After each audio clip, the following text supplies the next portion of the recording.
Today, I've got Sean Chandler on my podcast. Someone who plays music, teaches, and just does things people probably wouldn't expect. So, Sean, I'm going to go right into it. So, when people first meet you for the first time, what do you normally get wrong about you? Quick one before I get into this. Flair Audio sent me a pair of their headphones. No payment, no script, just sent them over.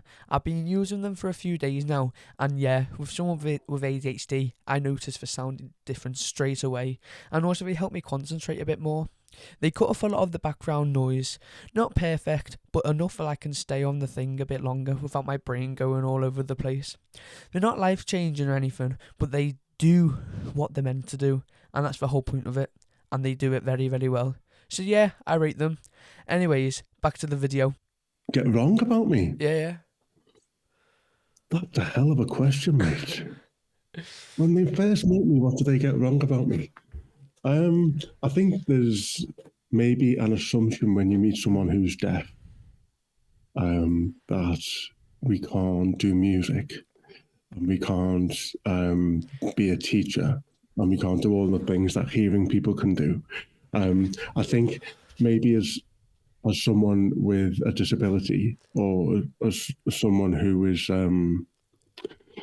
neurodiverse, I think society places a lot of very limiting expectations on you.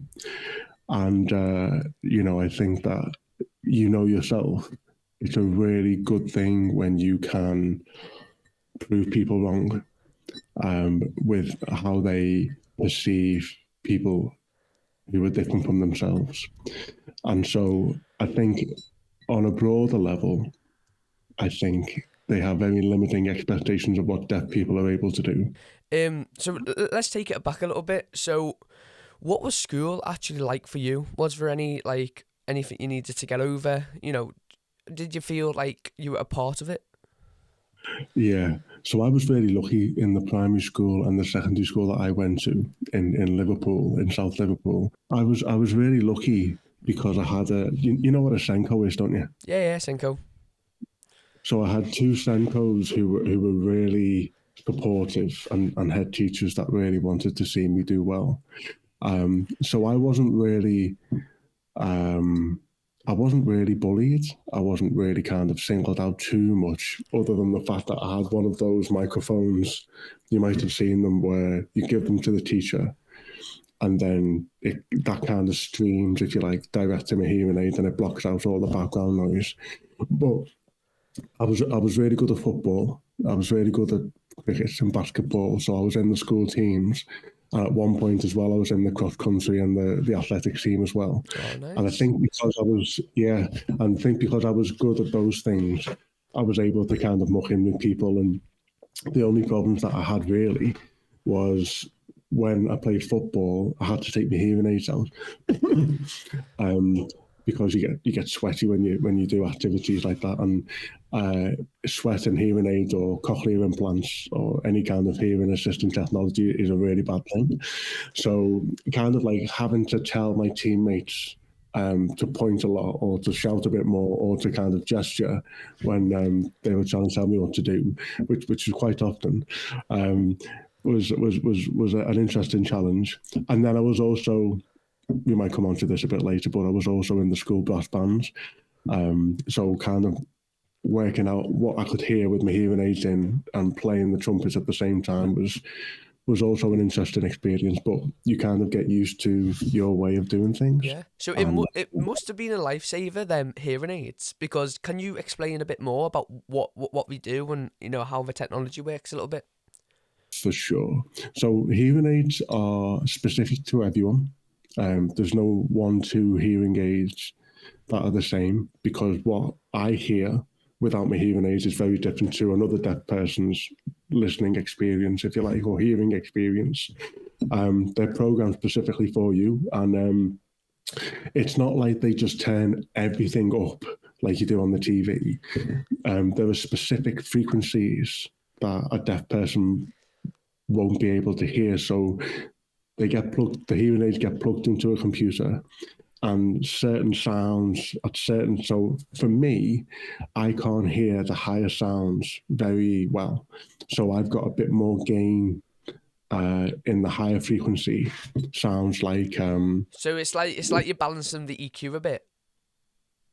yeah, precisely. Yeah, that's exactly what they're doing. And with me, it's specifically like voiceless speech sounds. So, like, if you think of the letter F or the letter S or the letter P or the letter B, although that's a spoken sound, or TH, those kind of sounds I can't hear at all.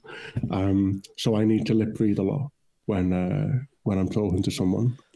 And the sounds that I can't tell the difference between, even with hearing aids, it's really tricky. So if someone's got hearing aids in, it doesn't mean that their hearing loss is cured. There's still, if you think of like a hearing person's threshold of hearing, a deaf person, even with hearing aids or a cochlear implant, it's still below what a normal hearing person can hear. Does that make sense? Yeah, it does. Is there any like, because it can't be like totally perfect. So is there like a little hiss when the gain's too high? Is it like an Yeah. annoying frequency? Yeah. So I think that's the kind of line that the hospital has to kind of tread. Sometimes if they put too much gain in, there's too much feedback. I don't know if you'll be able to hear this. Oh yeah, I can hear that. Yeah. Yeah. So if there's too much gain and too much volume control, if you like, going through the hearing aid, it's just it's a fine balancing act. Yeah. It can be quite, but it's when you go to the hospital. Have you seen those like videos on Facebook where there's like a pair of hearing aids is given to a deaf baby, Oh and yeah, and like they can hear them. Yeah, they like switch on. so that very often is like the ninth, 10th, 11th appointments. It's never Perfect like the first so. time. There's a lot of back and forth that kind of goes on, and Yeah. now that I'm 37, I know I don't look it. I look 57. The people in the hospital, I can tell them, listen, that doesn't feel right, but can we just change that? Whereas when they're babies, we don't know what it's No. like for them. You So have to like there's guess. a lot about yeah, Yeah, a little yeah, guessing game. and and like they'll say to mum and dad, take the baby home and like see what it's like for a week. If the baby doesn't like them, like I work with deaf children now in my job. I'm a teacher of the deaf, so uh, I hear a lot of stories of babies taking the hearing aids out, feeding them to the dog, or putting them down the nappy and things like that. So that's like the baby's way of just saying this isn't working for me. Yeah. Can we change it? So going back to school, you did mention you had really good Senkos, but what were the other teachers like? Did they understand you, or was it a bit more of like a boundary? You know what, mate? This is the best interview. This is like therapy for Sean. Seriously, like that's a good question. It's what it's meant to be. Um, that is right. Is right.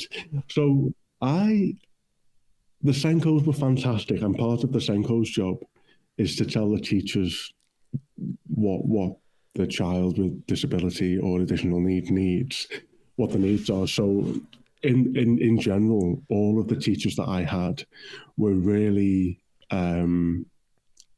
keen to make sure that I was included with everything. It was easier in secondary school, and I think a big part of that was I knew what I needed, Yeah, whereas when I was in school, it's I like think I was it was the same with me with my ADHD. Like I found secondary school a bit more of an ease because I understood myself a bit more and I yes. understood my capabilities. And when you actually know yourself a bit better and you know your limits, then it really helps yourself. It really, really does.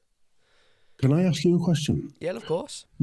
What was the catalyst for that then? What was it that kind of helped you to understand yourself a bit more? Was it just you just got older, or did you meet someone else in a similar boat to you? What was the thing that made you understand yourself a bit more? So to understanding myself a bit more, it was more that me mum was looking at books and reading all stuff up, and also videos as well, because and also my mum read me books as well when I was little. You know, reading me books about ADHD and autism and how separate it can be. And it was quite isolating, to be honest. It was a bit like this is what well they say the norm. This is what the norm do, and then this is what ADHD do. And I was thinking, but I don't know any different because that's just me. That's just me and how I am. So it was a bit like, I don't, because I always knew something was a bit off. Because this sounds a bit weird, but what's it called? The TV program, where it's like a pirate, like on CBBS, like a pirate show, and they had the gems, and I always wanted to, feel the gems and go into the TV and touch it. So I knew there was some kind of like sensory thing there. As well as that, then, mate. Did you? I mean, I've heard this word masking. Yeah. Did you, when you said that you felt that there wasn't something, did you feel that you had to kind of act in the way that other people expected you to act? So I've never really learned how to mask. Like, it's not something like, it's just, well, you kind of don't know, but what I've read up and what I've experienced, because my older brother, he used to mask in school. So that's why it wasn't obvious. And also in girls as well, masking is kind of quite high in girls as well. But I've never really learned how to mask, but I've heard it's really, really tiring because you're pretending to to fit in, if you know what I mean. You're pretending to like fit in and be with the norm. I think it's one of those things where like people who have a diagnosis of what you've been diagnosed with or what I've been diagnosed with, sometimes like this world isn't really built for people with the diagnoses that we have. Yeah. That was literally my next question. So my next question was, were there moments where you just thought, this isn't built for me? I think it's a hearing world. It's not built for deaf people. I don't think that deaf people have the same level of opportunity as typically hearing people do. If you think of when you said before about people who are deaf who don't use their voice and they sign, I'm actually fluent in sign language now, but I wasn't back then.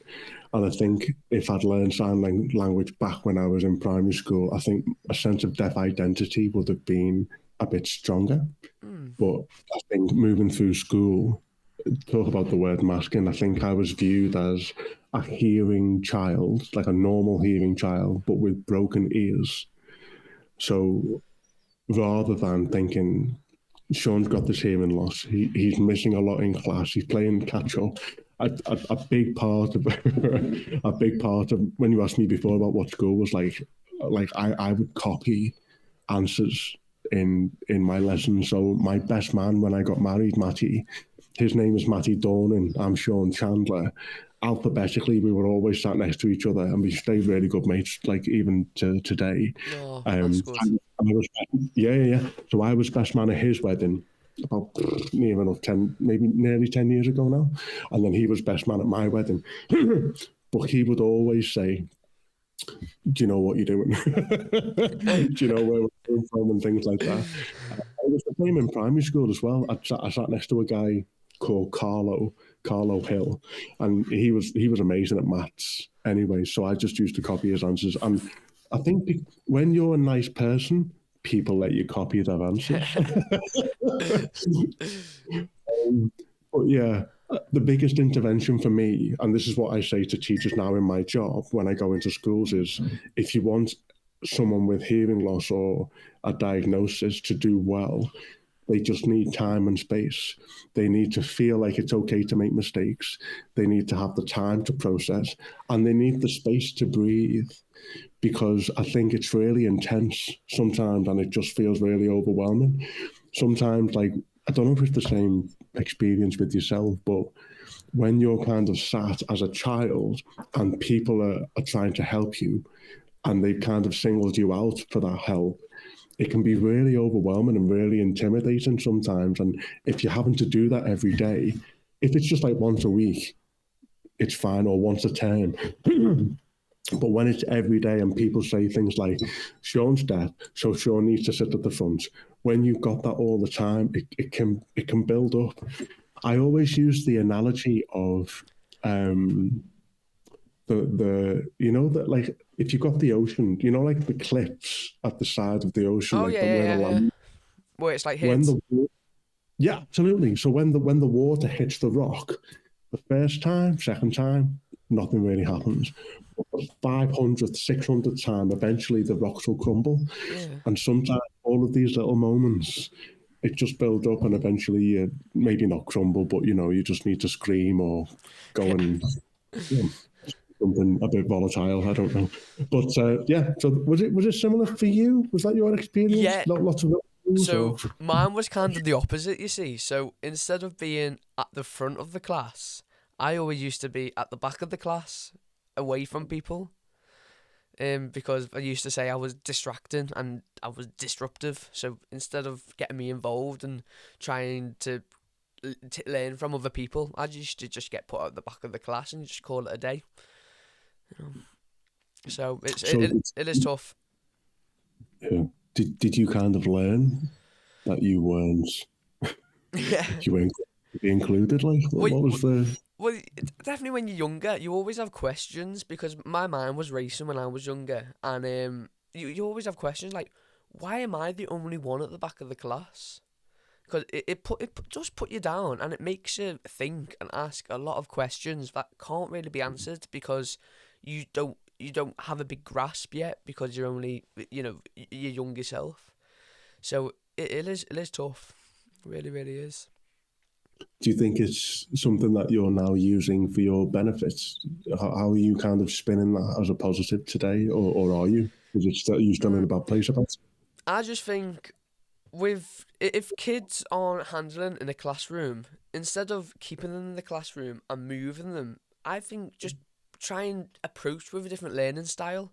Because let's say you take a normal mainstream school, that's 30 children. Every single child in that room learns differently. Either writing it down, either doing it practical. Everyone learns differently. So my question is, why are you sticking all them kids in one classroom and just calling it a day? You know what I mean? You're just calling it a day. It comes down to funding, doesn't it? At the end of the Yeah, day, if we had 100%. that's the only way it was. But I also think, in a really strange way, the thing is with me, because I mean, like, that's a really interesting dichotomy, isn't it? Like, I was at the front of the class for my reasons, and you were at the back of the class for your reasons, or maybe the teachers' reasons. They kind of like thought, well, this is the best for them. Therefore, that I will just move them where they need to go to. But now that I'm 37, and maybe no two people's experiences are the same, right? But for me, I think that I've now learned how to advocate for myself and to speak to people, because I was in those classrooms with different kids, and I had to learn at a very early age how to cope. Yeah, because it's all like a system, isn't it? Did you feel like you had to fit into their system rather than them adapting to you? 100%. 100%. I think you talk about, like, so deaf people, if deaf people can't, if you're a hearing person talking to a deaf person and you don't know any sign language, it's on the deaf person to use their voice, because that's how you're going to communicate with them. Whereas if I as a deaf person meet a hearing person who isn't deaf, but they can sign, life's so much easier for me. I don't have to concentrate. I don't have to. I would love it, and this has happened once. In Sainsbury's, of all places, just off the side, and I met someone. And sometimes when I'm bored, right, I'll Yeah. take my hearing aid out, and I'll just go up in Sainsbury's or to my keys, wherever, and I'll sign at the people behind the counter, and I just like watching them, like, be a bit scared, because it's like, deaf person, what do we do here? And I think I'm spreading awareness. I am spreading awareness, because it's like, if they meet someone else who's deaf, maybe they can learn a bit of sign language before then. Oh yeah. Anyway, so I would love it if I could take my hearing aids out, go into Sainsbury's or anywhere, and just sign to someone, like, do you know where the chocolate is, or can I have a mop, or whatever, and just sign it to them. And one time in Sainsbury's, the lady that I was speaking to signed back to me, and it turned out Oh. both of her parents were deaf. She's a CODA, CODA, child of deaf adults. And so she told me about her mum and dad, and, like, how sign language was their first language and all that kind of stuff. Wow. So the thing is that the hearing people can learn how to sign, but deaf people can't learn how to listen. So if we could like get sign language a bit more out there, Yeah. that would be rather fantastic. But yeah, fitting into a hearing world is the story of my life and so many other deaf people's lives for sure. Well, so I saw a comedy sketch like of this guy who got pulled over by the police. So he pretended to be deaf and signed to the police, and the police just freaked out and just went, "Okay, have a nice day." What are your thoughts on that? I might have done that. I wasn't wearing my seatbelt once. My mum's going to watch this. That didn't happen. It did. It didn't happen. Yeah, it's gotten me out of a few pretty hairy situations, mate. I'll be honest with you. But also I've used it in a way where I've been able to kind of calm a situation down. So when I've gone into a school and I can really, and like sometimes like parents are really passionate and parents want the best for their children. And sometimes when a parent goes into school, they will argue with the receptionist because they're the first person that they see in the school. And sometimes when I've gone into a school and there are parents in the reception, they're having an argument with the receptionist. And just by not using my voice and just using sign language, things just seem to calm down. And I think like, whether it's like a different part of the brain that's being used or I'm just a fresh face, it can be used for good, absolutely. But I wouldn't say that anything is more important than like the world learning how to sign. I think that's what we need to be thinking about. So, because even like for people who are like overstimulated, you know, turning off the voice and just like lowering the whole, like just having less voices in the room and using sign or gesture or art as a way of communicating or things like that, I think it could be really helpful. There's loads of different ways. Is that like your end dream, like your end product? Is that you would, well, not a product, but you know, like your goal is to have everyone learn sign language? Is that the deaf community goal? You know what, mate? I think well, yeah, the answer is yes, for sure, to make the world fluent in sign language, but I wouldn't want it to be from the deaf community. I'd want hearing people to want to connect with deaf people. So the way that they would do that is to learn sign language, rather than deaf people saying, "You can't speak to me, you need to learn how to sign." I'd much rather hearing people were like, "You know what? Deaf people are pretty awesome. Let's go and talk to those deaf people. How do we do that? Let's learn some sign language." And then, like, the thing is, mate, if my wife was outside right now, I'd draw the curtains.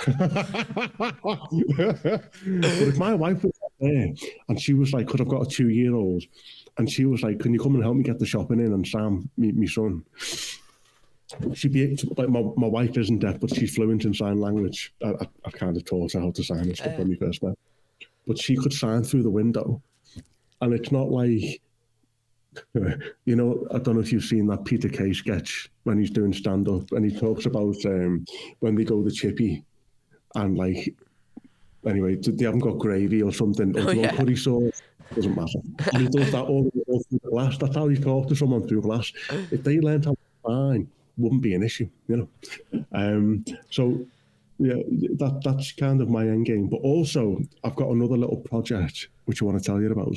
And it's, you know how sign language is something where we use our hands and it's about eye contact and non-verbal communication. My dream, and I don't know whether the Arts Council might be able to give me a bit of money for this, but my dream, with the deaf children that I work with, and I do a lot of music teaching with deaf children, because it's not just about listening, it's about teamwork, it's about social time together, all of those kind of things. But my project, my dream project, is to get a group of deaf children, and I've got about 10 to 15 deaf children in my mind about who would be really good for this. Teach them the basics of conducting. So like when you are in front of an orchestra or a brass band, because I did conducting, I did a music degree at the University of Salford with my trumpet playing, and I did conducting in my last year, and I got the conducting prize, and it wasn't because I passed the listening exams. I mean, I completely failed the listening exams, as you can imagine. But the choreography of conducting and just the ebb and flow and the fact that different hand shapes mean different things, you can really direct and shape musical performances just by using your hands and your facial expression. And those are the principles of British Sign Language. So wouldn't it be wonderful if I had deaf children, teach them conducting, get them on a stage in front of an orchestra, just in a rehearsal, it doesn't have to be a concert, and just see what happens and just let them use what they've got inside them to express themselves. Yeah.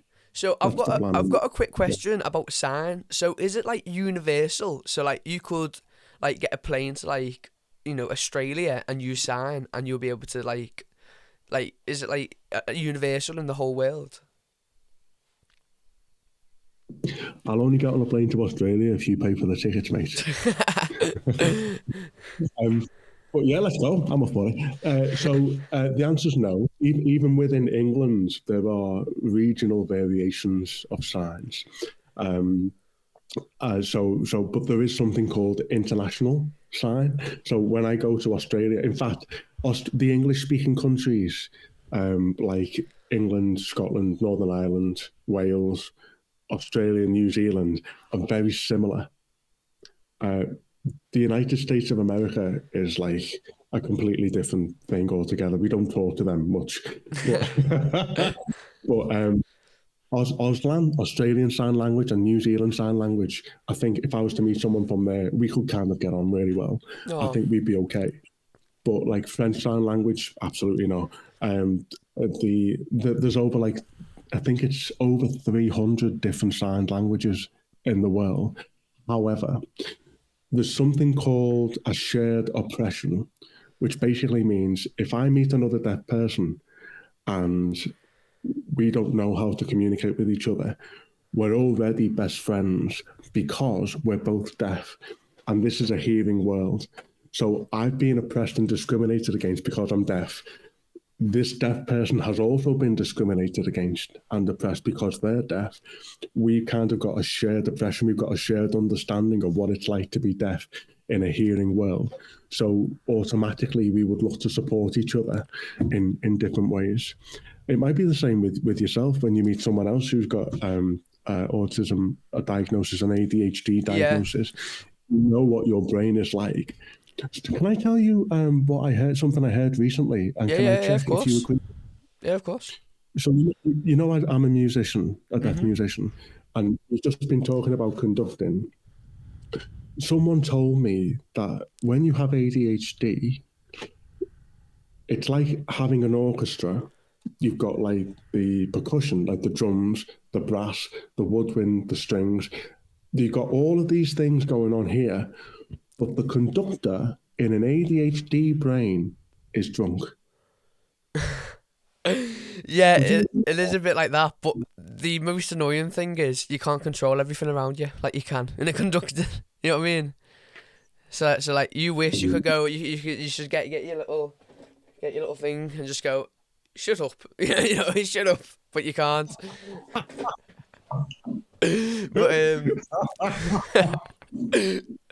But yeah. Shut up. That's very good conducting. You should be on my project there. Oh, thank you. I will come on. I can play piano, so you know we'll have that out there. Really? Yeah.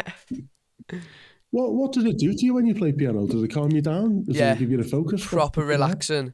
So like when I play and when I look, I mostly play chords and that. But like when I'm playing a song, like I just zone in and everything. Just you know, all the thoughts just leave me. It's really fun. Amazing. I love it. So a lot of people assume that deaf people can't speak. So how does that actually work for you?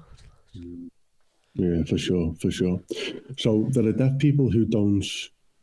How do I say this without offending every deaf person in the world? So I have what we call severe to profound hearing loss. So you've got. Can I be a bit of a nerd? Yeah, of course. Yeah, be a nerd. Go for it. That's right. So you've got different levels of hearing loss, right? This is my graph, which I'm just holding up here. You've got like your normal hearing range, which is like you like maybe yourself or like, you know, people with normal hearing who don't need hearing aids or any other intervention like that. So you can hear the birds singing in the trees. You can hear the taps dripping in the kitchen. You can hear a watch like clicking, ticking, things like that. You can hear all that. If you've got what we call mild hearing loss, so the different bands are normal hearing range, mild hearing loss, moderate hearing loss, severe hearing loss, and then profound hearing loss. Mild, moderate, severe, profound. And so kind of the lower your hearing threshold, you kind of sit in a certain band. And I've got severe to profound hearing loss, which means that when I take my hearing aids out, I can't hear anything. I can't even hear my own voice. So when I can hear doors slamming, but I don't know whether that's like I feel them rather than hear them. Doesn't matter. So this is where I live. But with my hearing aids in, I go up into like just at the top of moderate hearing loss. And so when I was talking before about like the beginnings and end of sound, like Yeah. all of those, I still can't hear them. But with my hearing aids in, I can hear, they're called the phonemes of speech. So the vowel sounds, R, U, E, A, those sounds, and in the context of a sentence, even if I can't hear everything in the sentence, you kind of put two and two together. So if we're talking about, like the earliest example I can think of is when I was younger and I'd be in my bedroom and my dad would call me down for me tea. So all of a sudden I would hear, oh, so I can't hear for my name, Sean. I can't hear the S and I can't hear the N. I just hear, oh, and socially, like contextually, I can kind of think to myself, oh, it's my dad's voice. It's a lot louder than it normally is. It's about tea time. I think my dad wants me to go down for me tea. Oh, So I that's just nip quite, downstairs yeah. and That's good, that, how you can just so, choose. yeah, man. Yeah. So I just listen out for different things, and like when we were talking before about like knowing yourself, because I know my own hearing loss now, I'm much more confident in saying to people, listen, I'm deaf, I need to lip read. Can you just say that again? And like 99 times out of 100, they always do. It's not a problem. You just get that one dickhead, excuse me. You just get that one silly message every now and then who just doesn't want to give you who just doesn't want to get on side, who doesn't want to connect, who doesn't I know, want because to. I think we just need to be patient with each other, you know what I mean? Because if everyone just slowed down a bit and everyone were just nice to each other and patient, it will all come back to each other. So like if I'm nice to you, then you'll probably return being nice to me, and then it will just go on and on and on. You know, I don't know what makes people like that, but anyway. So did learning sign change how you saw yourself? What are you doing to me, Dan? That's filthy bad, mate. Wow. Learning signs is how I use myself. Well, when we were talking before about like when we first came to accept like the diagnoses that we have, a big catalyst for me was the first time that I met another deaf adult who was signing, and it was in London. In that London, and I was working in a theatre company called Grey Eye, and Grey Eye Theatre Company is a deaf and disabled led theatre company, and I did a few shows with them, and there were deaf people in the show, and every day they came to the rehearsals with a sign language interpreter, and there was me, didn't know any sign language, didn't know what they were talking about. I mean, but really lovely people, really great with me, and like kind of saying, so have you not learned any sign language? Okay, well, do you want to start learning? And they kind of helped me with a little bit of sign language at the start. But talking to other deaf people about what it's like to be deaf was like the first time for me of like being accepting of it's okay to ask people to repeat themselves. It's okay to sign to people and to just have a bit of awkwardness, because actually a lot of times when I meet other people and I tell them that I'm deaf, you see the fear in their eyes. Whereas, whereas before, when I was growing up, before I worked with Grey Eye, it was very much, I felt awkward. I felt like I wasn't good enough. I felt like I wasn't good enough to speak to them or to work with them. Whereas now, not that I want to make them feel anxious or that I want to make them feel uncomfortable. When I tell them, and I'm just like, yeah, I'm deaf. I need you to literally, if we're going to have a conversation, you need to make sure that I can see your lips. That's it. I'm not going to be the one that scurries round and taps you on the shoulder and does all that stuff. If you don't want me to hear this, I won't hear it. But if you want to be deaf aware, you want to include me in this story, in this conversation, this is what I need. But it's been a journey, and I think it might have been the same for yourself as well. Or maybe it's not like, I don't think either of us will ever reach the end destination. No, never. It's a constant like thought process, isn't it? Mm. So to answer your question, yes, very much so. Yeah. Yeah.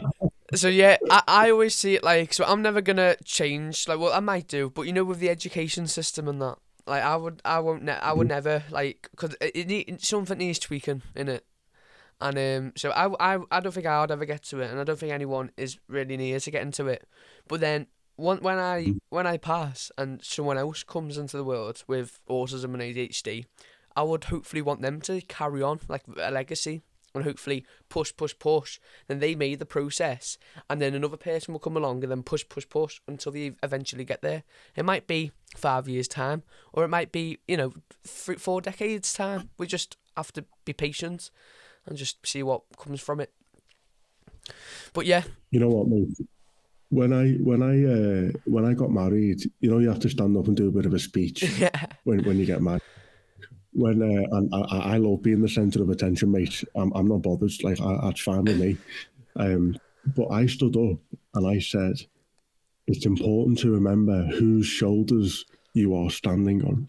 And so what I meant by that was, throughout my life, there have been so many people that have really helped me, and like they've let me stand on their shoulders. So they've kind of set a path.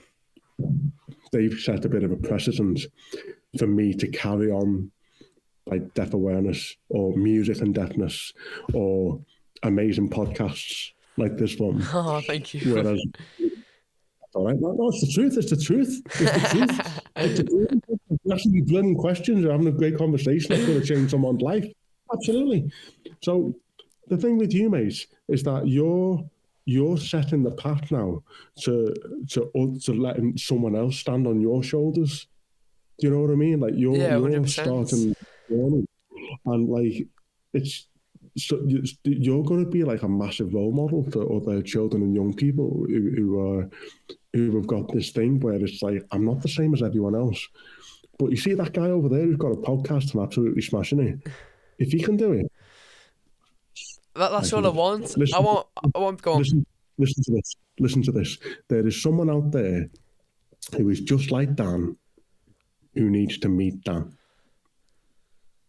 There is someone out there who's got the diagnoses that Dan has, who needs to sit down and have a good long chat with Dan, because you'll change their life, mate.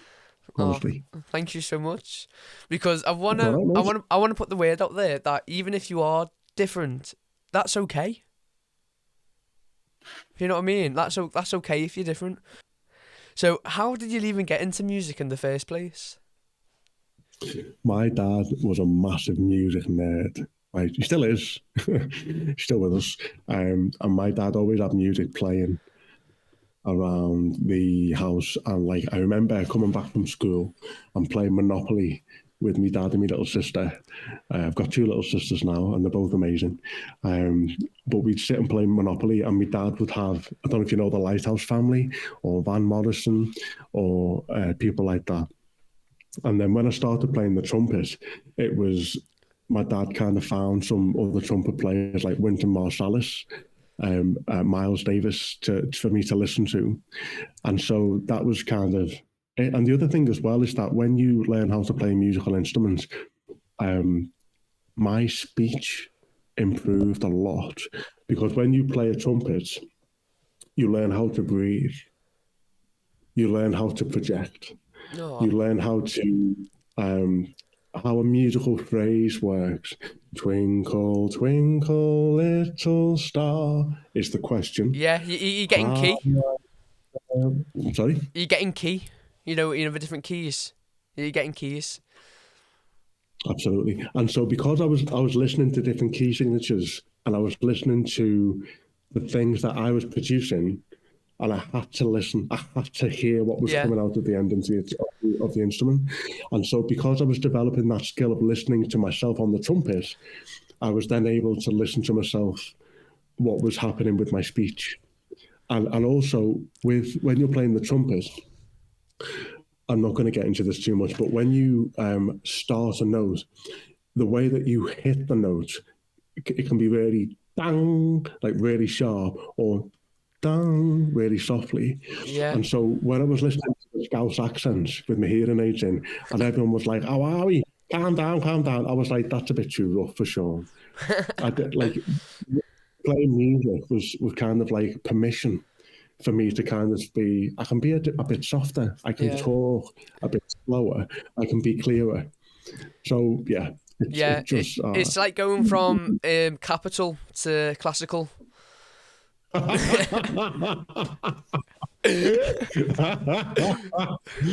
more of a smooth FM kind of guy rather than classical.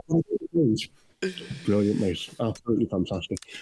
Dan, when are you going to have your own radio show? That's the question I want to know the answer to. Don't know. Yeah, hopefully soon. So that goes on a bit on of how you experience music, isn't it? So like, what does it feel like for you? What's it feel like to me? It's free. It's freedom. So when I play the trumpet now, I take my hearing aids out and I just play. In fact, the problems come when you're in a rehearsal and you've got the conductor who's taking the rehearsal. If I take my hearing aids out, I can hear myself play a bit, and I feel the vibrations in the trumpet as well, but I can't hear the conductor. No.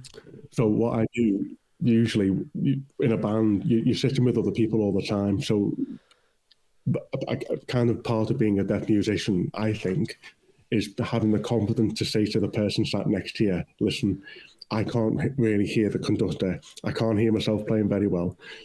Would you be okay with just telling me if I'm playing a bit sharp, a bit flat, or if I'm playing too loud, too quietly, or if I'm just like messing up completely? Yeah. I was fortunate enough to be in the National Youth Brass Band of Great Britain when I was a teenager. So it's 80 of the best brass musicians in the country. And we used to come together twice a year at Easter and summer and have week-long courses of like really great tuition from world-class brass players. And I'd play, and it was the same thing.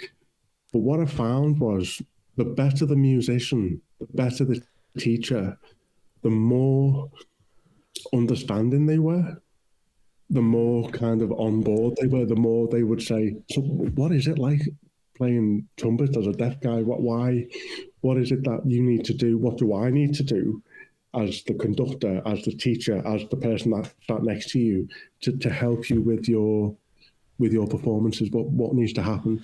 And so I was given the time and the space, as we were saying before, to really think about what I needed.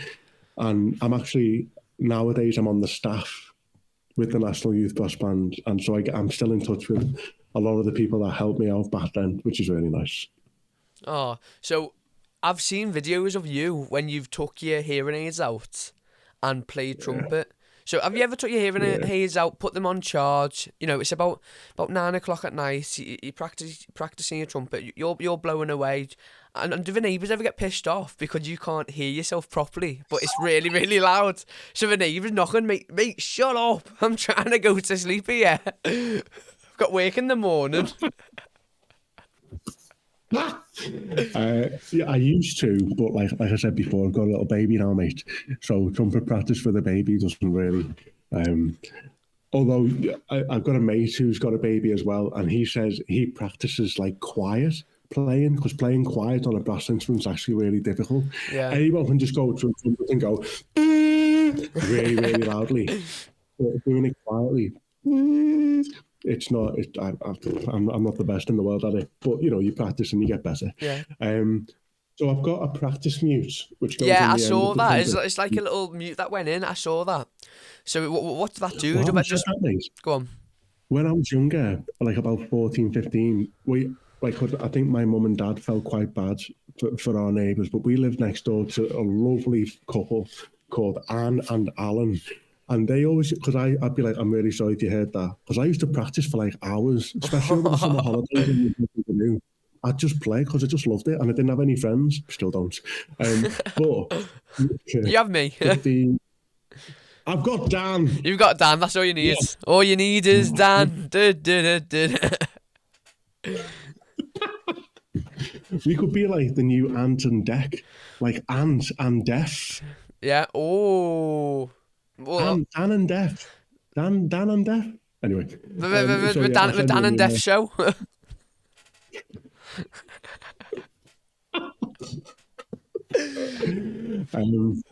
So we'll be on Capital FM, mate. That's where we'll have our radio show. We'll have our own one. Listen, We'll take over the frequency. I'm game. Yeah. Deaf radio. That's the thing. Yeah. Anyway, listen. I think what we should do. Yeah. What was I about to say? Yeah. So Anne and Alan next door, they would say, don't worry about it, because when you're playing, Sean, we do the housework. And we just listen to you playing away, and we're doing like the brushing up, or like we're doing the polishing. We just listen to your music. Amazing. I don't think, in hindsight, at the age of 37, I'm a much better musician now than I was back then. I made a lot of mistakes, and I kept going over those same mistakes when I was practicing, right? So I knew that they were chatting Bubbles. rubbish. Bubbles. They were chatting bubbles. So they were really kind, and I don't know whether the fact that I'm deaf kind of helped them to be a bit more sympathetic, but nonetheless they were really wonderful actually. And maybe practicing back then when I didn't have those mutes might have been a different story for sure. Yeah. So I'm gonna go a bit practical here. So do you rely on like vibrations or like timings or like visuals when you play? Yeah. So locked into the conductor. Always lock into the conductor. So based on how good the conductor is, like when you're a conductor, it's not just about keeping time. It's also about the shape, about And the flow. shapes, and the flow. The ebb and flow is right. And so I will play exactly what the conductor does. And sometimes the conductor will do something that they don't mean to do. But I've seen that, and I think the conductor wants these to be really sharp and really attacked and really staccato, really short and detached. But actually the conductor didn't mean that. The conductor was like just picking his nose or whatever, maybe. I don't know how he knows whatever. And I'll respond to that, man. The idea of vibration, it's a bit of a sticking point, because when you have hearing loss as a musician, nothing replaces sound. No. Sound is sound, whether it's a trumpet, a flute, a violin, the drums, they're just different timbres, there's different textures. Vibration is really used for confirming what I'm playing. So when I'm playing the trumpet, a higher sound, the vibration's really thin. I don't really feel much in the instrument, and that's to be expected. But when I'm playing a lower sound, I can really feel a thick vibration in the instrument. And you might have seen the video that I did where I put the purple mute in, and I was shocked because I was getting so much feedback from the instrument, and I was like, that was and I wasn't putting that on. It really felt really nice and safe and secure. So I think the idea now is to try and figure out a way for me to have a mute in, but for the output to be the same, not to be quiet, where I can just feel it, and I just know that that's what I'm producing, if that makes sense. Yeah. So is there any like tech involved, or is it more like physical awareness and like more like visual stuff?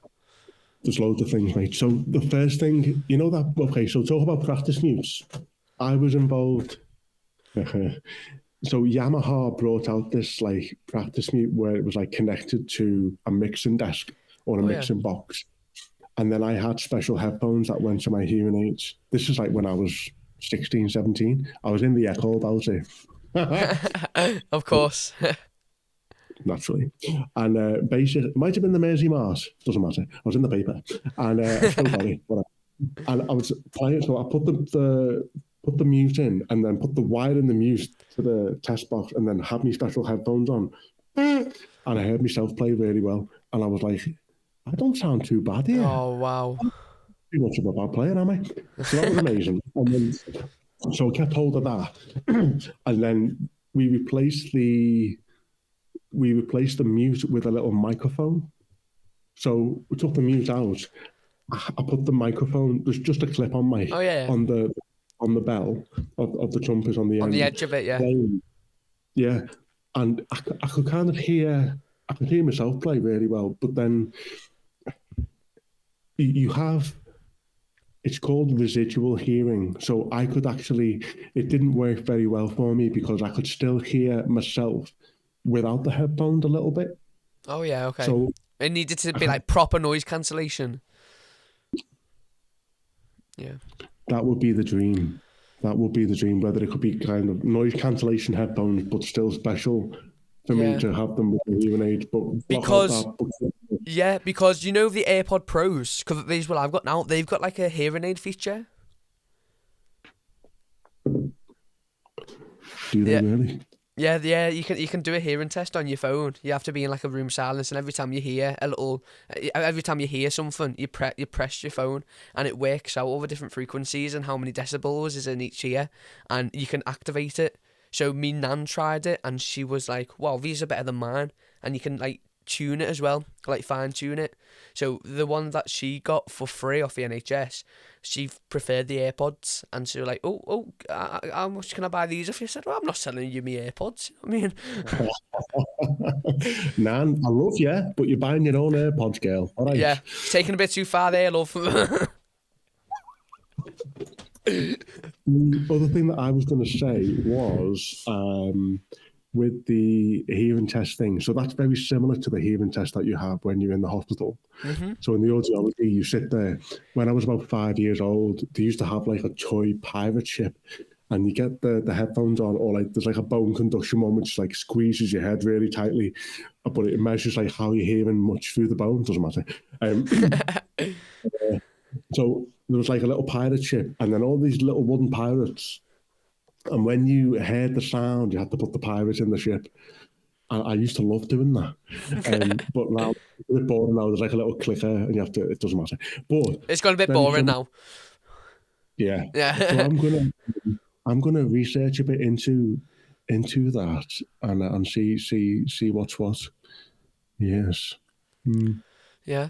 So, what's the most common reaction from people when they realise you're a musician?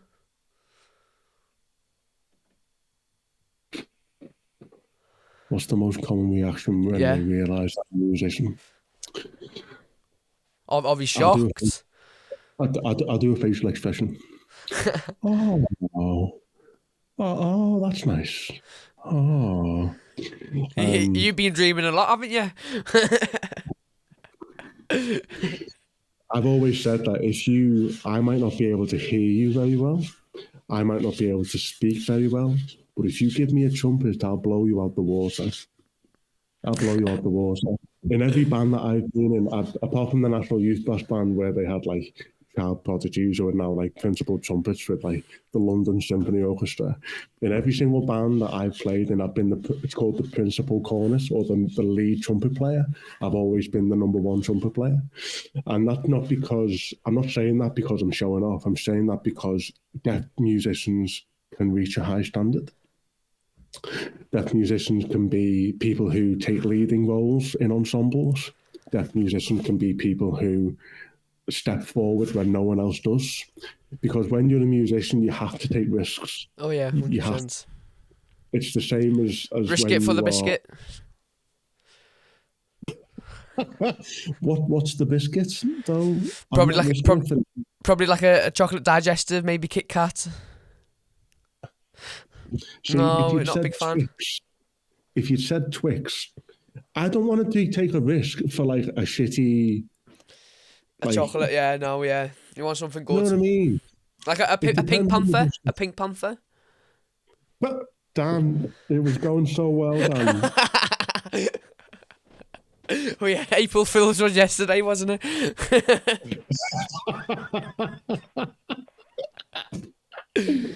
Yeah. Let's not talk about that. But I think that the more that you take risks, the more that you get used to being uncomfortable, the easier it becomes, and you think And you the get out work your comfort zone as well. comfort zone. The sun will come up tomorrow. You're not gonna die. Like you're gonna be fine. Yeah. And you know what, mate? The number of people who are in like really elevated positions because they took risks. Yeah, I 100%. just, I, yeah, it is. Or like now as a parent, like I'm going to have to take some risks for my son. And I don't mean like throw him in a swimming pool, see if he swims. I don't mean like that. I mean I'm going to have to make a decision as to whether or not my son can go and do some gymnastics. Yeah, Is he going to it's like an educated risk. educated risk for sure? So the idea of like our parents, like your parents and my parents, Yeah. paying for music lessons for their deaf son must have been a big fucking deal because it's like obviously music lessons aren't cheap. The instruments that they have to rent or buy are not cheap. Is it going to be worth it? Fuck yeah. Like I wouldn't be the confident guy that I am now if I wasn't given the opportunity to stand and play the trumpet on stage. Because it's also about the feedback that you get at the end of the concert. People come up to you, that was fucking brilliant, that Sean. That was amazing. Well, mate. And like so that builds you up, you know, and like Yeah, the feedback 100%. you're getting from this podcast as well, mate, it's going to build you up. And so a big part of where we are now as people who are doing it and putting ourselves out there, we've kind of built ourselves up here. What are we going to do with it? What do we do with it? What are we going to share it with people? Do we keep it to ourselves? Are we going to tell other people about the experiences that we've had? What do you do with it? And I think that's my challenge to you now. You've reached a certain level with this incredible podcast. You're asking really good questions and you're responding in a really great way, better than some of the other interviewers that I've seen on the TV recently. I won't say the name, Claudia Winkleman. But you know what I mean? You're just doing it. And I think you just need to just like push yourself, man, and just see how far you can go with it and how far you can get other people to go along with it. Oh, thank you. So, Yeah, man. so how did you end up doing stuff like and getting involved with the BBC and CBBS and all that? So the BBC stuff is really taken off. There's quite a lot of things that I've been lucky enough to go and do some filming for. And it's not just in front of the camera either. I'm doing a lot of stuff behind the camera as well. So I'm doing a lot of stuff as a BSL consultant. So I go and I'll work with the deck people that are on set, and I'll say, so how are you signing that? What work with me? What are you hoping to do? Are you happy with that? And then I'm kind of talking to the producers and the heads of the BBC about doing some really exciting stuff. Like we're doing a film, and Oh, nice. yeah. So that's in the green light room. So that's all really exciting. But I initially, to answer your question, I initially got into it because a friend of mine from Grey Eye, actually, the theatre company in London, she has her own talent agency, really, for disabled actors. It's called Triple C, and they're based in Manchester, Salford, Greater Manchester. And she said to me one day, Sean, I'm doing like a launch and I'm inviting all of these agents. Can you come to my launch party and play the trumpet for us as a bit of a show? And I said, you can get lost, mate. I'm not doing it.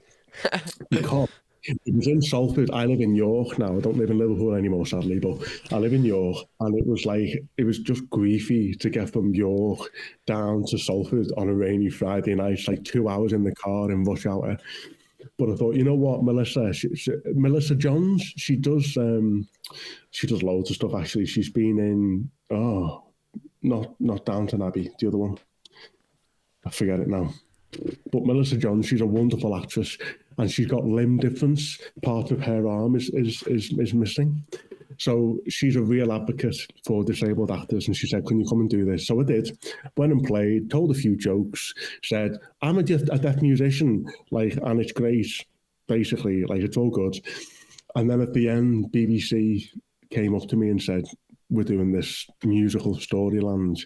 We want you to be one of the presenters because you come across very well. And would you like to play on them as well?" Oh, wow. So I did. And that was it. And so that's won quite a few awards now, luckily.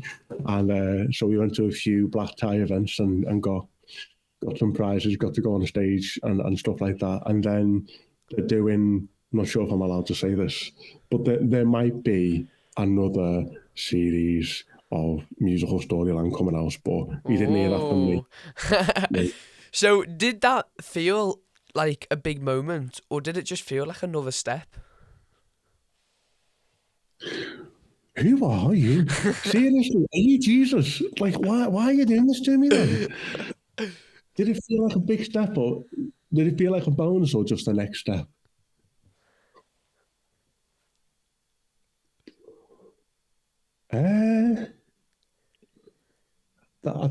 If I'm being honest with you, mate, probably just the next step. I've worked with the BBC before. There's a programme called See Here, which is like just for deaf people. I've done gigs at Buckingham Palace. I've played at Westminster Abbey. I've worked with professional orchestras. I've delivered deaf awareness training to Lloyds Bank. Oh, nice. To like massive organisations. So I think for me personally, it was the next step. But the bonus part comes with the fact that I was the first person to sign and speak a story with the BBC Philharmonic Orchestra. And that was a massive bonus. That was like when we were talking before about getting sign language out there. I think the bonus comes from like the bigger picture of like deaf people are getting seen, they're getting represented on screen. And loads of great work has come my way as a result of that. So next step in terms of my career and what I'm trying to do, but a real bonus in that we're getting deaf people out there rightfully onto TV screens and on people's phones, for sure. So now you're getting into teaching now, aren't you? Like now you're working with people, as well. So how did you get into teaching? Was that within the BBC? Was it before, So the teaching thing came before the BBC stuff. So my mum, I know you know my mum. My mum is like hands down the best teacher I've ever seen. And whether she watches this podcast or not, hi mum. She was like, my mum worked in a really rough school in Bootle called Savio. It's rough. And like, I'll never forget, like when you'd have like an inset day. Oh yeah. Or baker days, we used to call them when I was in school. I used to go in with my mum when I was off school. I'd go in with my mum and I'd watch my mum teach. And like, I was like in primary school, my mum, it's a secondary school, my mum would like be teaching English to like year 11 skinheads. Oh. And like teaching Shakespeare to like Romeo and Juliet, with all of like the language like that just goes over my head, and it was going over the skinheads' heads as well. And my mum just said to everyone, right, who's your crew? Who are your mates in school? And like they'd all say, oh, Nabsy, or like, whatever. And then my mum was like, all right, they're your mates, are these sounds? And then she'd say to another group of lads, who are your mates? Who's in your crew? And we'd be like, oh, well, Jonesy over here, or like Mikhail. And like, and my mum would be like, so we've got two groups of mates over here, sound. What would happen if someone from your group started hanging out with someone from your group? What would happen? And they'd be like, well, we wouldn't speak to them anymore. Like, who do they think they are going over to their group? Like, it's not happening. Like, shut up.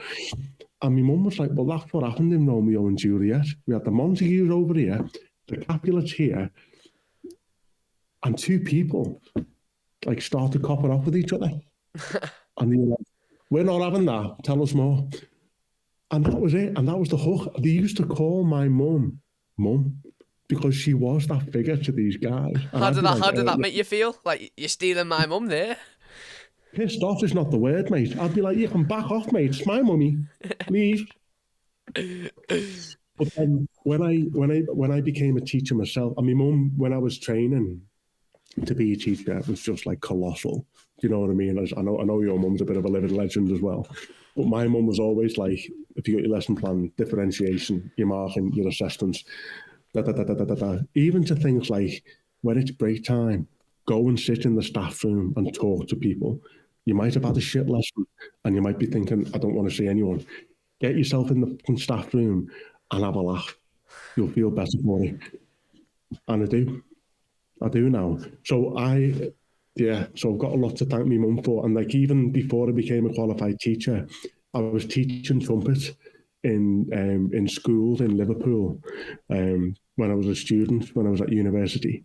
So I've got loads of experience of doing that. And then once I qualified as a teacher and I started working with deaf kids, it was more like workshops, getting deaf children together and teaching them brass instruments and stuff like that. But what I do now is I go into schools and I work with mainstream teachers, and I just make sure that the deaf children in their class have got everything that they need. Check the hearing aids are working, check the wearing the radio aid, the microphone. I make sure that the parents are on board. So lots of phone calls to parents. And then, talking to the deaf kid themselves as well. Yeah, Wow. so that's me. So was that always the plan, like to teach, or is it just something that you just went with? 100%. If I didn't get to play for Liverpool, so, it was always going to be for me.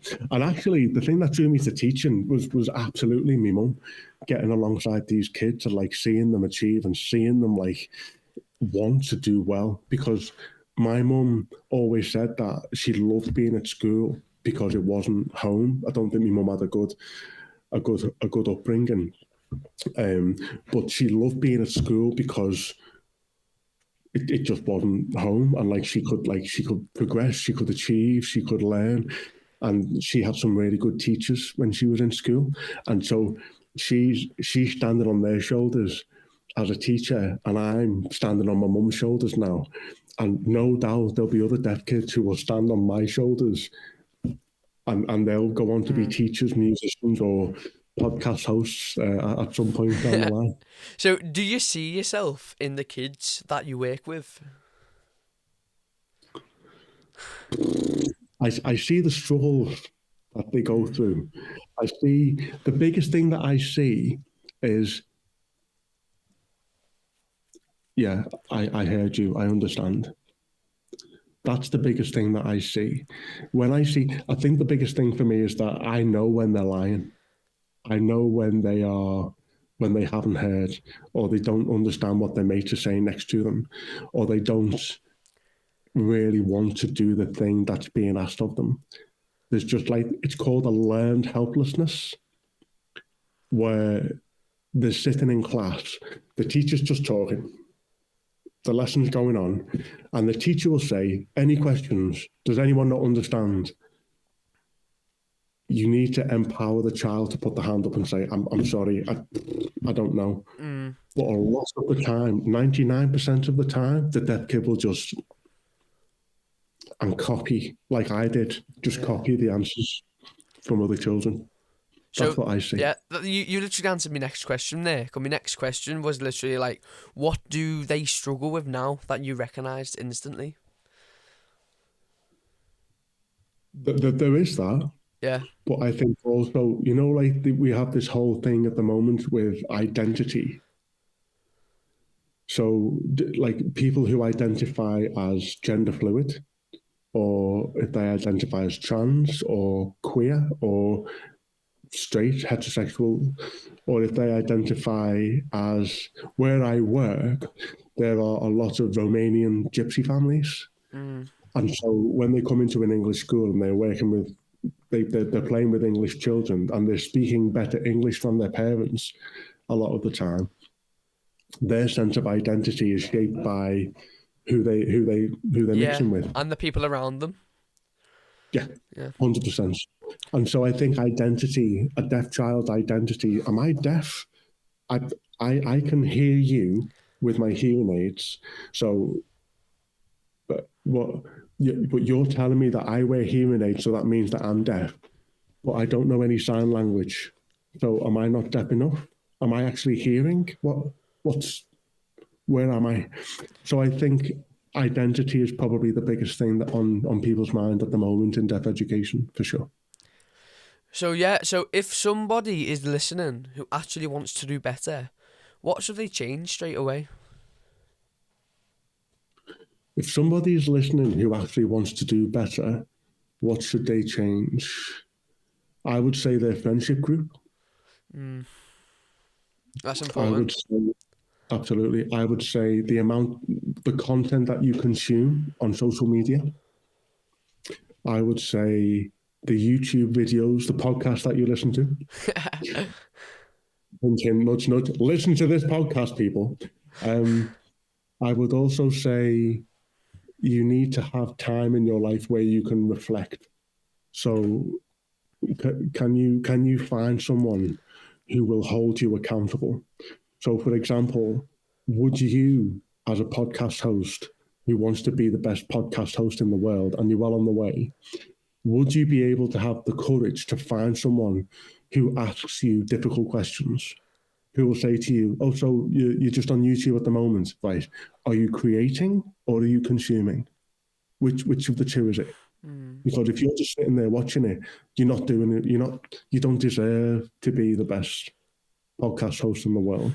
Are you thinking about the way you're asking questions? Are you thinking about the way that you're going to build a bridge with the guest? What are the things that you're doing? So I think having that time to reflect and to be honest with someone, like brutally honest with someone, is important. And I think the last thing is you've got to, well, it's kind of like two things really. You've got to believe in yourself and take risks. You've got to get used to feeling embarrassed. And sometimes, mate, when you're deaf, people don't expect things from deaf people. No. People don't expect you to have like a high quality output. They don't expect you to work with the BBC. They don't expect you to be a professional musician or to be a qualified teacher. They don't expect that. And so I've used that to my advantage because you'll feel the same. When everyone else is kind of like born with no diagnoses, with no diagnosis of deafness, ADHD or autism, they're kind of like able to just automatically be at this level academically, socially, whatever. To use this kind of like visual, I don't like using it, but it's a good way to explain what I'm trying to say. When you're deaf, you have to work harder just to listen, just to get to the same standard. You have to work and work and work and work and work and work to get to the same standard as someone. But then you're just used to working your arse off. Yeah. You're just used to working. And it's the same with you. You've got to work so much harder to get to a certain level.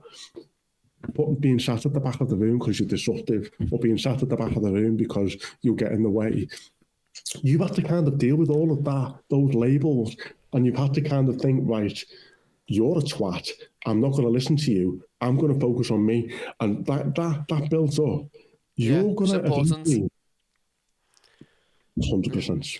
Right, I've got one last question. Don't worry, we're done now. 4 hours, I want more questions. So, what would you say to a kid going through what you went through when you were younger? Oh, what would I say to a kid who went through what I went through when I was younger? What would I say? I wouldn't really say anything. I'd sit with them. I wouldn't say anything. I would just talk to them and I'd listen to what they've got to say. And based on what they were going through, I'd probably say something like, is it really important? Is it really important? The fact you're getting called 4 ears, get called 4 eyes, get called 4 ears. Is it really important? You don't want to wear your hearing aids. Okay, why? Or maybe they're jealous because you've got an extra a gadget. You know what I mean? That's part of it, actually. Part of the work that I do now, when I'm working with those children who are very similar to me, is they will say, there aren't any advantages to being deaf. And I say, we get a good night's sleep. Okay? We get a very good night's sleep. I have a 2-year-old baby. We get a very good night's sleep. My wife isn't deaf, but she's got sharp elbows. It's your turn, Sean. No. You get a good night's sleep. You get a free bus pass. You get technology that's just for you, not for hearing people. This is, when you say the word gadget, this is just for me. That's just for you. The other thing as well with technology is that you can stream from your phone or an iPad. It's just like headphones. Like headphones. So they've all got Bluetooth. Oh, that's cool. And you can stream, and you can turn off the background noise as well. That's so cool. Stephen Gerrard's is on the Overlap podcast this morning. So I went to get my hair cut for our podcast, lol. And I listened to Stevie G without any traffic, without any winds. Came through nice and clearly. So there's loads of advantages. Oh, that's good. You need to find where you can use it to your benefit. For your advantage, yeah. Right. Sorry, mate. Take care. Thanks, Right, man. take care. Bye-bye. Thank you.